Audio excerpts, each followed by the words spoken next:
할렐루야. 제가 며칠 전에 인천 성모병원으로 저희 집사람과 함께 신방을 갔다 오는데 교회로 오는 중에 저희 집사람이 항상 은혜로운 목사님들의 설교를 들으세요. 근데 설교를 탁 켰는데 한참 듣다가 저한테 그러는 거예요. 이 목사님 목소리 참 좋지? 별로 기분이?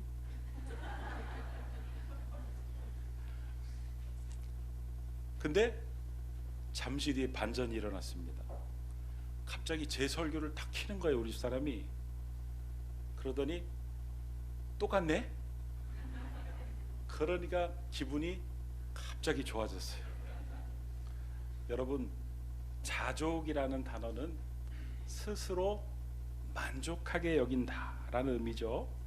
그런데 오늘 이 사도 바울의 어떤 형편에든지 나는 자족하기를 배웠다. 어떤 형편에든지 자족을 했다는 거예요. 그러니까 더위에도 추위에도 배고픔에도 억울한 경우에도 이 모든 상황 속에서 족하게 여겼다. 만족했다. 여러분, 이 바울의 이 고백은 만족하기 어려운 시대를 살고 있는 우리에게 큰 도전을 주고 충격을 주는 고백이다. 만약에 이 바울의 고백이 우리의 고백이 될 수만 있다면 우리는 성공한 사람이고 행복한 사람이고 축복받은 사람인 줄 믿으시기 바랍니다.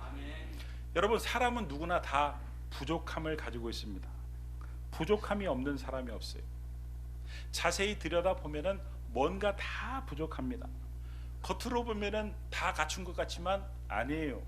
자세히 보면요, 어느 집 할 거 없이 뭔가 하나씩은, 최소한 하나씩은 부족합니다. 여러분, 이 부족함이라는 단어는 불만족이라는 단어와 연결이 돼요. 어떤 분은 돈은 너무너무 많은데 건강이 부족한 분이 계시고, 반대로 어떤 분은 건강은 너무너무 좋은데 또 돈이 부족한 분이 계시고, 어떤 분은 건강도 좋고 돈도 많은데 가정이 참 불화한 분도 계시고, 자녀가 속을 썩이는 분도 계시고, 우리는 늘 부족함을 느끼고 일평생을 살아갈 수밖에 없는 존재들이다. 여러분, 우리가 열심히 삶을 살아가는 이유도 어떻게 보면은 그 부족함을 채우기 위함인지도 모르겠습니다.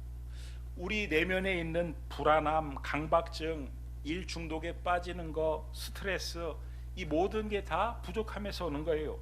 이 부족함을 채워야 되는데 채우지 못하니까 불안하고 강박증에 시달리고, 그걸 채우기 위해서 열심히 뭔가를 하는데 일 중독에 빠지기도 하고, 공부 중독에 빠지기도 하고, 게임 중독에 빠지기도 하고, 채우려고 안달을 하니까 스트레스를 받기도 하고. 여러분, 그런데 우리가 부족함을 채운다는 게 쉽지가 않습니다. 왜냐하면 우리 안에 있는 탐욕은요, 만족을 시킬 수가 없기 때문이다. 여러분, 지금 시대는요, 모든 것이 풍족한 시대입니다. 우리 민족이 역사상 몇천 년을 역사를 가지고 있는 민족이다 이렇게 이야기를 하지만, 수천 년의 역사를 통틀어서 지금처럼 풍성한 시대를 살고 있었던 적은 한 번도 없습니다. 지금은 모든 게 다 흘러 넘칩니다. 여러분, 30년 전, 40년 전만 해도 보릿고개가 있었고, 제 어릴 적 기억이 참, 이 밀가루로 수제비를 쌀이 없어가지고 떠먹는 사람들이 주변에 너무 흔했습니다. 그런데 여러분, 요즘은 집집마다 냉장고들이 다 있죠. 냉장고를 열어보면 그래도 반찬들이 그 안에 들어있습니다.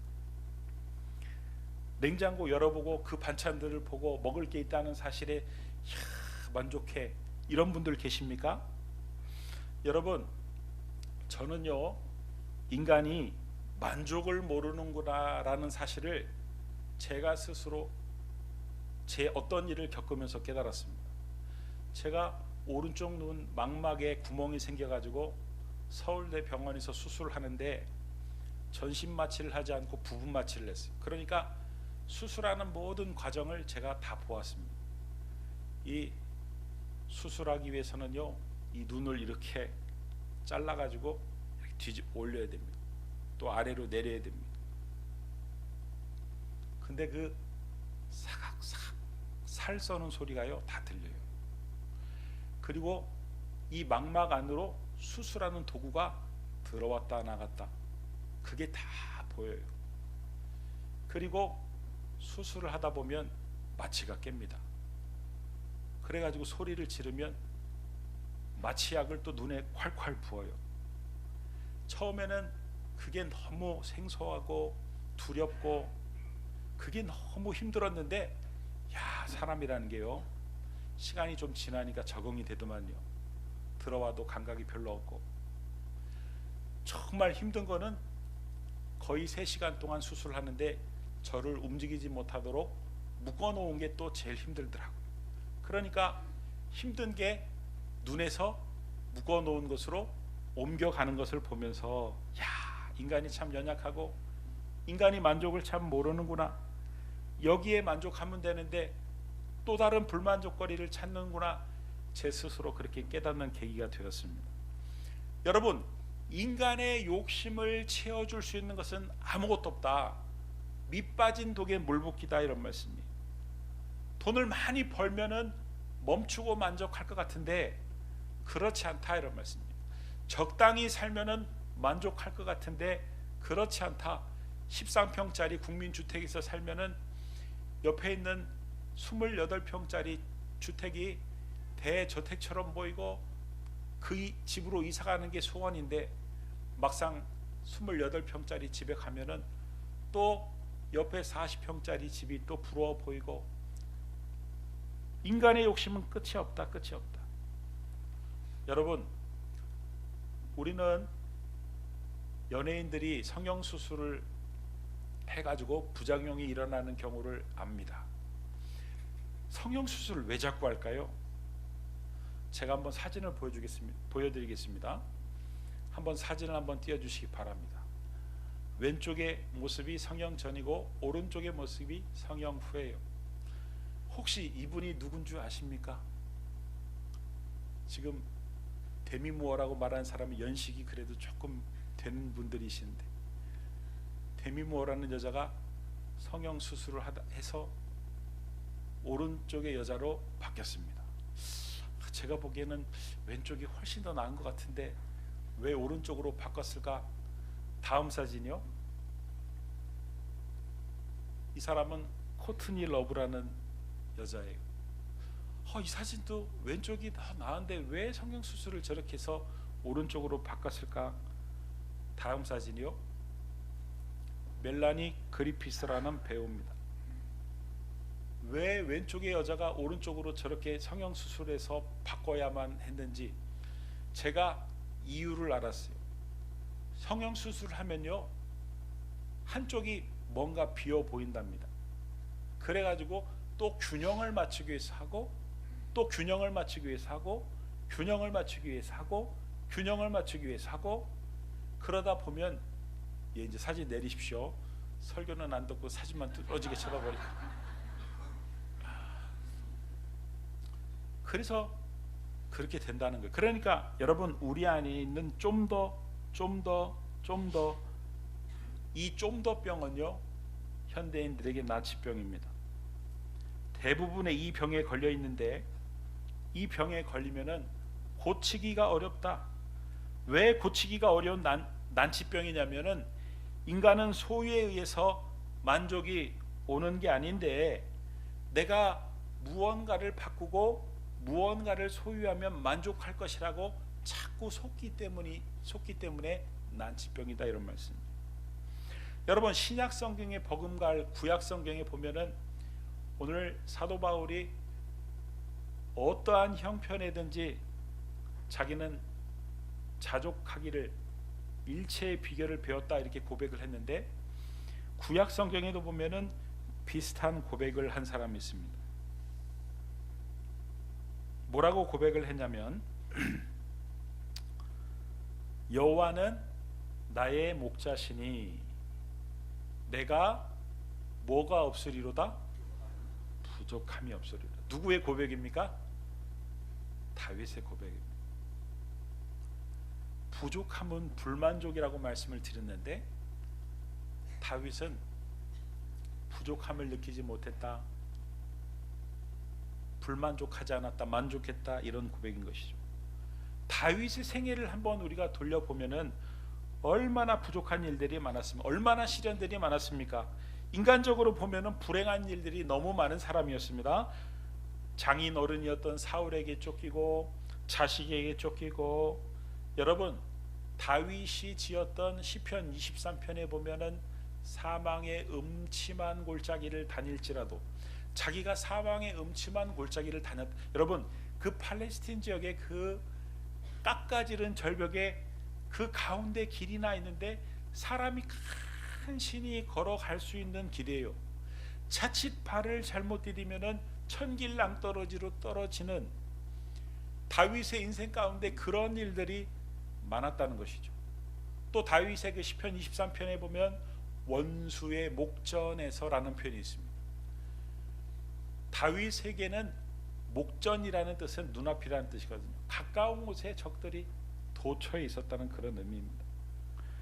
이런 표현들이 다윗의 인생이 얼마나 험난했는지를 알 수 있는 그런 표현들인데, 중요한 것은 다윗이 이런 상황 가운데서 부족함이 없었다, 부족함을 느끼지 못했다. 여러분 이게 중요하다, 이런 말씀이에요. 여러분 부족하다, 부족함이 없다, 이건 뭐냐면은 심리적이고 정서적인 것입니다. 아무리 풍성하다고 할지라도 내가 부족함을 느끼는 사람은 부족한 것입니다. 그러나 아무것도 없음에도 불구하고 내 안에 부족함이 없는 상태가 있다면 부족함이 없는 것이죠. 그러니까 여러분 다윗이 지금 부족함이 없다, 불만족이 없다, 만족한다, 이런 표현들은 결코 외적인 조건이 충족되어서 부족함이 없다라고 만족한다라고 고백한 게 아니다, 이런 말씀이에요. 다윗이 내가 부족함이 없다라고 고백한 이유는 딱 한 가지예요. 뭐냐면 여호와는 나의 목자시니, 하나님이 자기의 목자가 되어주셨기 때문에 자기가 부족함을 느낄 수 없었다는 거예요. 여러분 이 목자와 양의 관계는요, 뗄래야 뗄 수 없는 관계입니다. 모든 것이 목자에게 달려있는 관계입니다. 양은 미련합니다, 연약합니다. 그런데 그 연약하고 미련하고 그야말로 죽을 수밖에 없는 양을 돌보아 주는 것은 목자가 모든 것을 책임져 주시고 모든 것을 채워주고 모든 것을 붙들어 주기 때문입니다.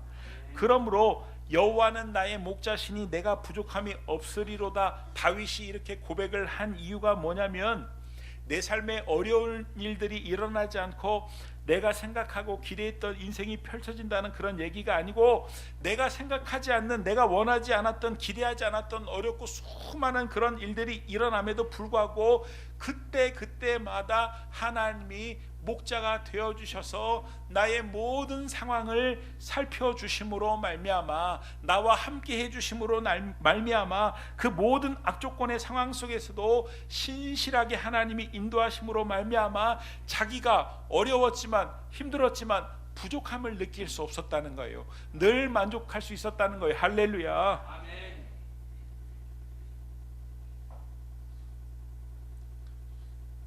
제가 우리 기쁨의 교회 부임했을 때 여러 가지 일들이 참 어려웠습니다. 부족한 일들이 많았습니다. 근데요, 제가 뭐 선배 목사님이든 뭐 목사님들께 이런 이야기를 하면은, 야, 마 목사 고생 많이 했겠다. 진짜 저는 고생 안 했어.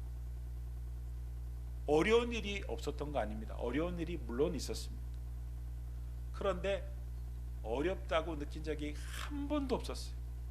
그래서 제가 아무리 설명을 해도 물론 어려운 일이 있었죠, 그러나 어려움이 어려움으로 느껴지지 않았습니다, 이렇게 설명을 해도 들을 때는 그래 이렇게 듣고, 헤어질 때는 그래도 고생 많았어. 여러분, 이스라엘 백성들이 40년을 방황한 후에 다시 가나안 땅에 이제 광야 생활을 마치고 들어갈 때 얼마나 두려웠는지 모릅니다. 왜냐하면 저 가나안 땅에 사는 적들에 대해서 너무나도 잘 알고 있었기 때문입니다. 그 가나안 땅에 사는 적들은 무시무시한 사람들입니다. 안악 자손입니다. 무기도 아주 막강한 무기를 가지고 있고 훈련도 잘 된 군사이고 그들은 막강한 성을 쌓고 전쟁의 경험도 많은 사람들입니다. 게다가 가나안 땅에 들어가기 위해서는 곳곳에 장애물들이 너무 많았습니다. 요단강도 있고 여리고성도 있고 거기에 비해 이스라엘 백성들이 가진 게 너무나도 없었어요.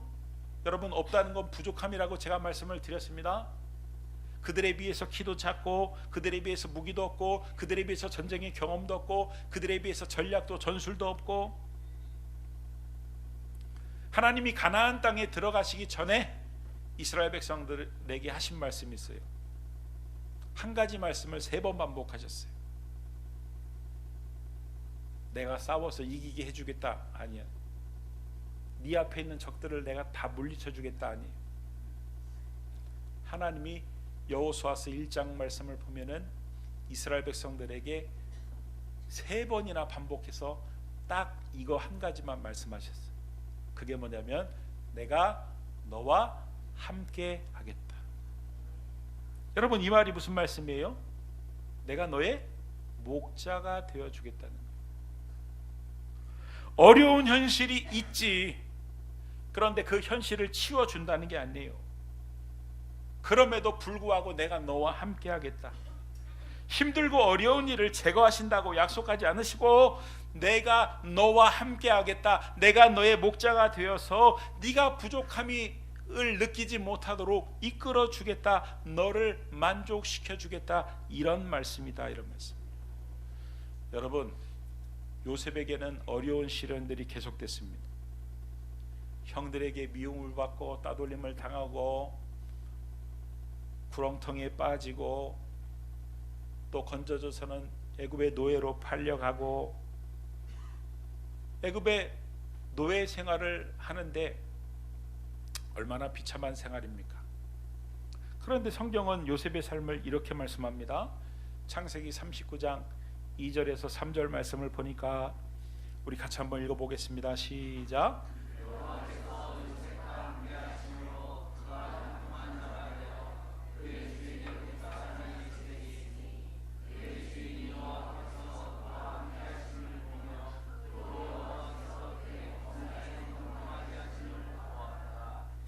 아멘. 요셉의 삶이 애굽의 종노릇을 하는데 무슨 형통입니까? 여러분, 우리는 형통 그러면은 어떤 단어가 생각이 나냐면은 하는 일마다 잘 되고, 그래가지고 요셉이 노예의 신분에서 풀려나고 장사를 했는데 대박을 치고 그래서 큰 집을 사고 또 이쁜 아내를 얻고 또 자식을 여럿 낳아가지고 아주 행복하게 사는 것을 형통이라고 생각하는지 모르지만 여러분, 성경에서 말하는 형통은 그게 아니에요. 어려움이 있지만 그 어려움을 어려움으로 느끼지 않고 넘어가는 것이 형통입니다. 하여간 돈 많이 벌고 주머니 두둑해진다, 그게 형통이다 그러면 아멘 할 텐데, 어려움을 어려움으로 느끼지 않고 넘어간 게 형통이다 그랬더니 아멘. 다시 한번 하겠습니다. 여러분, 성경에서 말하는 형통은요, 어려움이 있어요. 그런데 그 어려움을 전혀 어려움으로 느끼지 않고 넘어가는 것이 형통인 줄 믿으시기 바랍니다. 요셉이 그랬다는 거예요. 어려운 일이 계속 있었지만 그때마다 하나님이 함께 하심으로 말미암아, 그때마다 하나님이 목자가 되어 주심으로 말미암아 그 상황을 힘들고 어렵게 느끼지 않고 그 문제를 넘어갔다는 거예요. 할렐루야. 그 은혜 때문에 자기 안에 불만족이 일어나는 것이 아니라 오히려 만족이 일어났다는 거예요. 여러분, 그것이 형통이라는 것입니다. 할렐루야. 여러분, 하나님은 크신 분이십니다. 아멘입니까? 하나님은 우주 만물보다 크신 하나님이십니다. 하나님은 우주 만물을 지으신 분이십니다. 하나님이 시간도 우주 만물을 운행하고 다스리는 분이십니다. 하나님은 사랑이 풍성한 분이십니다. 하나님은 우리를 목숨을 걸고 사랑하시는 분이십니다. 그 증거가 바로 십자가입니다. 그 은혜가 풍성하고 사랑이 풍성한 하나님, 그 하나님의 풍성한 사랑을 경험하는 것이 여호와를 나의 목자로 삼는 삶이다, 이런 말씀이에요. 할렐루야. 그 능력이 대단한 하나님이 목자가 되어주셔서 나의 모든 것을 아시고 나의 모든 것을 채워주시는데, 하나님은 은혜가 풍성한 하나님이요, 은혜가 풍성한 하나님은, 오늘은 목소리가 제가 별로라, 그 풍성함을 목자가 되셔서 맛보게 해주시기 때문에 사람들이 보면은, 믿지 않는 사람들이 보면 이해가 안 가요. 왜 저렇게 어려운 상황에서 저 사람은 저렇게 잘 견디고 있는가? 저 사람은 어떻게 저렇게 미소를 짓고 있는가? 저 사람은 어떻게 저런 상황에서 저렇게 행복하게 살고 있는가? 이해가 안 되는 거예요. 왜냐하면 하나님의 그 풍성함을, 부요함을 경험하고 있기 때문에. 여러분, 그러니까요, 하나님이 나의 목자가 되실 때 우리가 누리는 축복이 뭐냐면 풍성함을 누리는 것이, 풍성함을 맛보는 것입니다. 하나님의 부요함을 경험하게 되는 것입니다. 여러분, 우리 안에 있는 욕망은, 우리 안에 있는 탐심은요, 우리의 힘으로 제거할 수 없습니다. 아무리 돌을 닦고 40일 동안 금식을 해도요, 그때뿐이에요. 그때 잠시 사그러드는 것 같고, 그때 잠시 그냥 좀 작아지는 것 같은데, 시간이 지나면 다시 커온다, 다시 자란다, 이런 말씀. 여러분, 성경적인 관점은요, 네 안에 있는 욕망과 싸우지 말고 하나님의 부요함을, 하나님의 그 풍성함을 경험하라는 것입니다. 하나님의 부요함이 내 영혼에 채워지면 내 안에 있는 욕망은 자연적으로 힘을 잃게 된다는 거예요. 왜냐하면 하나님의 부요하심과 하나님의 풍성하심이 제일 크기 때문에. 할렐루야. 여러분, 우리는 채워지지 않으면은 늘 껄떡거리며 살게 되어 있습니다. 무엇으로 채우느냐가 문제인데, 하나님의 은혜, 풍성한 은혜로 채워져야 된다. 여러분, 젖먹이 아이를 보면 엄마의 젖을 아주 배부르게 먹은 아이는요, 배고픈 아이는 얼굴을 이렇게 톡톡 쳐보면 손가락을 빨려고 그러는데, 엄마의 젖을 배부르게 먹으면 세상 다 가진 듯한 표정으로. 은혜가 충만하면 우리에게 찾아오는 증세가 뭐냐면, 뭔가 모르게 내적인 부유함이 생기면서 배부른 상태가 됩니다. 그래가지고 전에는 뭔가가 없으면 못 살았어요. 그런데 그 증상이 사라진다, 이런 말씀. 전에는 돈이 없으면 못 살았고, 전에는 남편의 사랑이 없으면 못 살았고, 전에는 어떤 취미가 없으면 못 살았는데, 하나님의 부요하심이 채워지면 시시해진다. 얼마나 하나님의 부요하심의 그 힘이, 능력이 강력한지. 옛날에는 그렇게 부러웠어요. 친구가 잘 사는 게 그렇게 부러웠는데, 하나님의 부요하심이 채워지면 거룩한 무관심이라고 그러죠. 관심이 없어진다.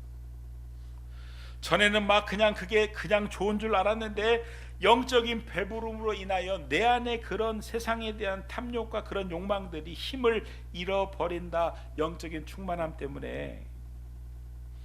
여러분, 내 안에 탐심을 이기려고 애를 쓰지 않아도 됩니다. 은혜가 충만하면요, 어느 순간 부족함 증세가 다 사라져요. 그 증세가, 그 상태가 뭐냐면, 여호와는 나의 목자시니 내가 부족함이 없으리로다. 할렐루야. 이런 영적인 경험과 증상들이 저와 여러분 안에 늘 경험되기를 주의 이름으로 축원합니다. 여러분, 그 어떤 상황 속에서도 내 영혼이 부족함이 없는 상태를 바울은 이렇게 표현을 똑같이 한 거예요. 빌립보서 4장 11절에서 13절 말씀을 보면 뭐라고 표현을 해 놓았냐면, 밑줄 친 부분에 보면 어떠한 형편에든지 나는 자족하기를 배웠다.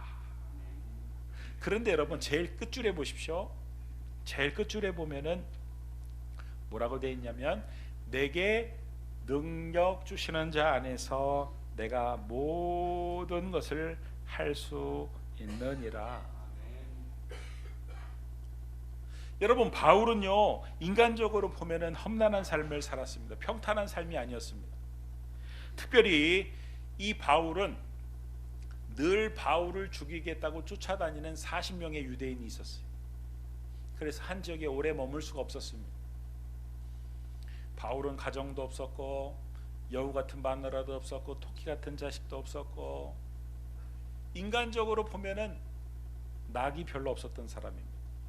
몸도 심각한 질환이 있었고, 외모도 별로였고, 감옥에 갇히고 억울한 일도 당하고, 그러나 외적인 환경 때문에 자기가 휘둘리지 않았다는 거예요. 도리어 어떠한 형편이든지 나는 만족하다고 고백을 하고 있습니다. 그러니까 이 모든 상황을 뛰어넘는 하나님의 능력을 경험한 것이다. 그러니까 다윗이 고백하는 나의 목자인 여호와와 지금 바울이 말하는 내게 능력 주시는 자는 동일한 분이시다. 동일한 하나님이시다. 아멘. 할렐루야. 아멘. 여러분, 우리 삶에는요, 앞으로 어떤 일이 벌어질지 모릅니다. 예수를 믿는다고 고난의 면죄부가 주어지는 게 아닙니다. 지상의 삶은요, 죄로 인한 타락한 인간으로 말미암아 끊임없이 고통이 찾아오게 되어 있습니다. 그러나 한 가지 분명한 사실은, 여호와가 나의 목자가 되시면 하나님이 나와 함께 하시는 삶을 살게 되면 부족함이 없는 삶을 살 수 있다는 것입니다. 아멘. 여러분, 하나님은요, 사망의 음침한 골짜기에서도, 원수의 목전에서도 죄 지팡이와 막대기로 안위하시고 보호하시고, 아멘. 원수의 목전에서도 상을 베푸시고, 아멘. 여러분, 이런 표현들이 어떤 표현입니까? 기가 막힌 하나님의 은혜예요. 하나님을 목자로 삼으면 하나님이 기가 막히게 그 어려운 상황 가운데 감당할 수 있도록, 그 어려움이 어려움으로 느껴지지 않도록, 아니 그 어려움을 통하여 하나님의 은혜가 더 풍성한 하나님이 느껴질 수 있도록 하나님이 도와주신다는 의미입니다. 아멘. 할렐루야. 아멘. 여러분, 우리는 무엇이 주어져야 행복하거나 만족한 인생이 아니에요. 속지 않게 되기를 바랍니다. 제가 교제하는 목사님과 몇 주 전에 충격적인 이야기를 저한테 하셨어요. 목사님, 지금 강남에서 젊은이들 가운데 유행하는 게 뭔지 아십니까? 나 모르겠는데, 아버지한테 물려받은 재산이 너무너무 많고 외제차 몇 대 끌고 다니는 젊은이들이 심심풀이로 택배를 한대요. 그러니까 매일 택배를 뭐 왔다 갔다 하는 건 아니고 하루에 딱 한 건, 외제차를 끌고 그 물건을 싣고 가서 명품이 치렁치렁 걸려있는 그 옷을 입고 가서 그 배달을 딱 하루에 한 건만. 제가 그 이야기를 듣고 참 저는 안타까운 마음이 들었어요. 그 어떤 것으로도 인간을 만족시킬 수가 없구나. 그 어떤 것으로도 만족이 안 되는구나. 저는 그게 만족하기 위한 몸부림으로 해석이 됐습니다. 여러분, 우리가 속지 말아야 될 것은 세상 그 어떤 것으로도 우리 안에 만족이 일어나지 않는다는 사실입니다. 만족은요, 만족이라는 단어는요, 오직 하나님께 속해 있는 단어이고 하나님이 만족시켜줘야 비로소 인간은 만족할 수 있음을 믿으시기 바랍니다. 고린도후서 3장 5절 말씀을 보면 우리가 무슨 일이든지 우리에게서 난 것 같이 뭐라고 이야기를 하냐면 스스로 만족할 것이 아니니, 우리 스스로는 만족할 수 없어요. 우리 스스로는 어떤 일을 벌이고 어떤 행사를, 어떤 것을 누려도 만족할 수 없습니다. 우리의 만족은 오직 누구에게서 난다고요? 하나님에게로부터 나느니라. 할렐루야. 오직 하나님이 만족시켜 주셔야 만족이 일어나는 줄 믿으시기 바랍니다. 그러므로 나의 부족함을 채우기 위해서 몸부림을 치는 인생을 살면 안 돼요. 돈이 나의 목자시니 내가 부족함이 없으리라, 그런 삶을 살면 안 됩니다. 성공이 나의 목자시니 내가 부족함이 아닙니다. 좀 더 나은 환경이 나의 목자시 아닙니다. 여러분 속지 않게 되기를 바랍니다. 부족함이 없게 되는 것은 무엇을 채움으로가 아니라 여호와 하나님을 목자로 삼을 때 목자 되신 하나님께서, 나의 모든 것을 아시는 하나님께서, 은혜가 풍성한 하나님께서, 나를 사랑하시는 하나님께서 나에게 충만한 은혜를 부어주심으로 말미암아 그 상황을 어려움으로 느끼지 않고 그 어려움을 지나가는, 그러므로 여러분 일생 동안 불가능한 그 부족함을 채우기 위해서 몸부림을 치는 인생을 살지 마시고 오직 여호와 하나님을 목자로 삼아서 어떤 일을 만나든지 무슨 일을 당하든지 선하고 인자하신 그분의 인도하심 속에서 합력하여 선을 이루시는 놀라운 은혜를 경험하며 자족하며 사시길 주의 이름으로 축원합니다. 그래서 바울처럼 내가 어떠한 형편에든지 자족하기를 배웠다고 고백할 수 있기를 바라고, 다윗처럼 여호와는 나의 목자시니 내가 부족함이 없었다고 고백할 수 있는 인생을 살 수 있게 되기를 예수님의 이름으로 축원합니다. 축원합니다. 축원합니다. 기도하겠습니다. 하나님, 하나님을 목자로 삼음으로 내게 능력 주시는 자 안에서 부족함이 없었다고 고백하는 인생을 살게 하여 주옵소서. 예수님의 이름으로 기도드립니다. 아멘.